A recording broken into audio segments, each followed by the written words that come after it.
नमस्कार साथियों, आपका BNK24 यूट्यूब चैनल में बहुत बहुत स्वागत है। साथियों, एक हम अभी जो IPO चल रहा है उसका रिव्यू करने जा रहे हैं।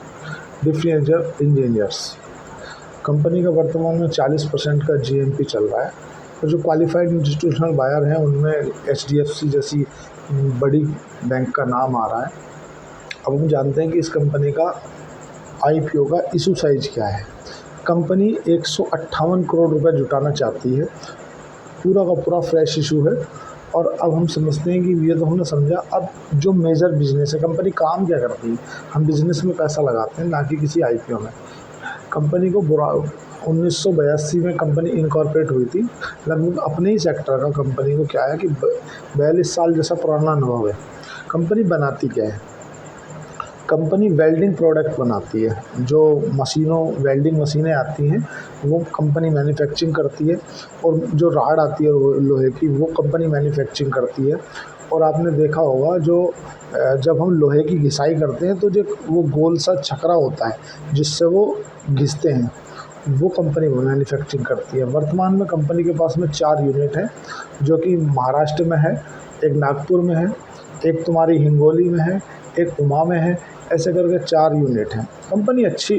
अब हम कंपनी के समझते हैं एसेट, क्योंकि कंपनी के एसेट समझना ज़रूरी है। कंपनी का 2022 में 190 करोड़ रुपए के एसेट थे, जो बढ़कर 275 करोड़ रुपए हो गए हैं। एसेट की अच्छी ग्रोथ है। कंपनी के रेवेन्यू को अगर समझें तो रेवेन्यू कंपनी का 208 करोड़ रुपए था 2022 में, बढ़कर 285 करोड़ हो गया। रेवेन्यू में अच्छा ग्रोथ है।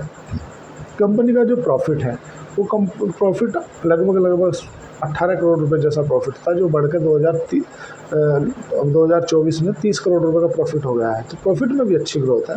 एक थोड़ा कंसर्न की बात है। कंसर्न क्या है कि कंपनी के पास में जो कर्ज था वो 24 करोड़ रुपए का था, जो अभी बढ़ के 35 करोड़ हो गया है। कर्ज है थोड़ा, ये कंसर्न है। बट कंपनी का जो प्रॉफिट है लगभग 30 करोड़ का है, तो इतना कोई बहुत बड़ा विषय नहीं है कर्ज का। कंपनी जब भी चाहे तब कंपनी अपना कर्ज रीपे कर सकती है। अब हम इसके जानते हैं ROCE और ROE के बारे में।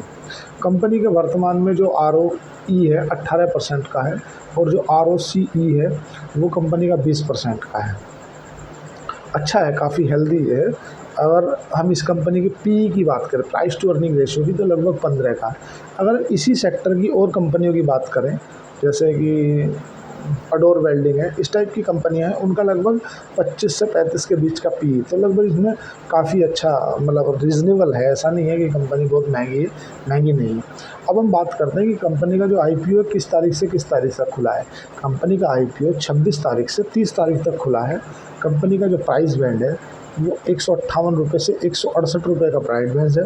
88 शेयर का एक लोट है, और 14,784 रुपये जैसा एक लोट रिटेल भाई का बनता है। वर्तमान में इसकी 40% की GMP चल रही है। तो हमने बिजनेस मॉडल तो समझा, अब हम इसके पॉजिटिव और नेगेटिव जान लेते हैं। तो इस कंपनी के जो, मैं किसी भी कंपनी को पढ़ता हूँ तो उसके 5 पॉजिटिव देखता हूँ। जैसे कंपनी का बिजनेस मॉडल क्या है, तो बिजनेस बहुत अच्छा है और रीजनेबल भी है। दूसरा, कंपनी की एंकर लिस्ट क्या है, तो QIB में अच्छा नाम आ रहा है, NII में अच्छा नाम आ रहा है। तीसरा, कंपनी के फाइनेंस क्या है। फाइनेंस काफ़ी अच्छे दिख रहे हैं मुझे, कि एसेट में, रेवेन्यू में ग्रोथ है, एसेट में ग्रोथ है। और दूसरा, कंपनी के वैल्यूएशन क्या है। वैल्यूएशन अच्छी है, मतलब महंगी वैल्यूएशन नहीं है। जैसा हम बोलते हैं ना कि शेयर मार्केट में कंपनियाँ, उनकी जो वैल्यूएशन है वो उसकी प्राइस टू अर्निंग रेशियो से देखी जाती है, ना कि उसकी शेयर के प्राइस से। अब बात करते हैं पाँचवा क्या, सेक्टर काफ़ी है, अच्छा सेक्टर है, इसमें कंपटीशन नहीं है। कुछ नेगेटिव भी है। नेगेटिव क्या है, इसके जो पीयर कंपटीटर है ना, उनसे इसकी जो EPS है, अर्निंग पर शेयर, बहुत कम है। पहला नेगेटिव ये हो गया। दूसरा नेगेटिव ये हो गया कि जो मैनेजमेंट ने बताया है कि ये जो हम पैसा लेंगे IPO के ज़रिए, इससे हम अपनी उधारी पे नहीं करेंगे। तो ये भी है थोड़ा सा, देखो मैनेजमेंट है, इससे क्या करेंगे, ये कैपेसिटी एक्सपेक्ट करेंगे, जो कि वो भी अच्छी बात है। भाई आपका एक प्लांट ऑलरेडी है, उसे आप पूना में सेट करने जा रहे हैं, दूसरी एक फैक्ट्री खोलने जा रहे हैं, वो अच्छी बात है, ऐसी बात नहीं। भाई मैनेजमेंट है, वो पुराना मैनेजमेंट है। तो ऑल ओवर अगर देखा जाए तो काफ़ी अच्छी कंपनी नज़र आ रही है, और IPO के हिसाब से ठीक है। बाकी अगर मैं देखा जाए तो मैं इसको अगर लगाऊंगा अभी, तो लिस्टिंग गेट लेकर अगले दिन एग्जिट हो जाऊंगा। अब हम बात करते हैं KRN, जो आज क्लोज हुआ है KRN हेड एक्सटेंशन के लिए। कंपनी ने 341 करोड़ रुपए मांगे थे मार्केट से, पूरा का पूरा फ्रेश इशू था, और मार्केट ने उनको 51,600 करोड़ रुपए दिए। मेरी अगर पर्सनल बात करें तो मैंने इस IPO में 7 लॉट लगाए हैं। अब देखिए क्या है कि हम कोई भी बात करते हैं, देखो 341 करोड़ रुपए का कंपनी का IPO साइज़ था जो लाई थी। 100 करोड़ रुपए QIB के लिए रखे गए थे, क्वालिफाइड इंस्टीट्यूशनल बायर के लिए। तो 100 अब बचे 241 करोड़। 241 करोड़ की आप विश्वास नहीं करोगे साथियों कि 213 गुना सब्सक्रिप्शन, 413 गुना सब्सक्रिप्शन आया है। 413 गुना NHI ने जो है वो, अभी मैं आपको बताऊँ वैसे 22,600 करोड़ रुपए लगाए हैं। जो हाई इंडिविजुअल नेटवर्क होता है, रिटेल भाई हो जो हम जैसे आप जैसे भाई हैं, उन्होंने 11,700 करोड़ रुपए लगाए इस कंपनी के IPO में। अलॉटमेंट की अगर हम चांस देखें कि कितने लोगों को अलॉटमेंट के चांस है मिलने के, तो साथियों QIB में जो क्वालिफाइड इंस्टीट्यूशनल बायर होते हैं उनमें लगभग 100 में से 1 या 2 व्यक्तियों को मिलेगा।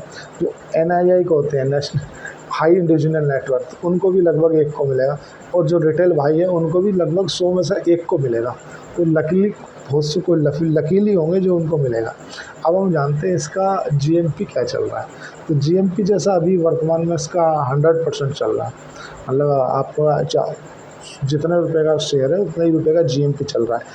पूरा 100% हम GMP के भरोसे नहीं रह जा सकते, ये केवल एक क्या है, अंदाजन है।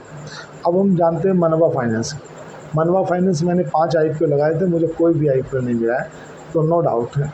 लेकिन अगर आप किसी भाई का IPO लगाया, आप अगर चाहते हैं कि उसमें हम क्या करें, तो उसके लिए आप एक काम कर सकते हैं कि लिस्टिंग लेके बाहर हो सकते हैं। कारण कि मनवा फाइनेंस में मैं क्यों ऐसा बोल रहा हूँ, उसके पीछे का लॉजिक क्या है।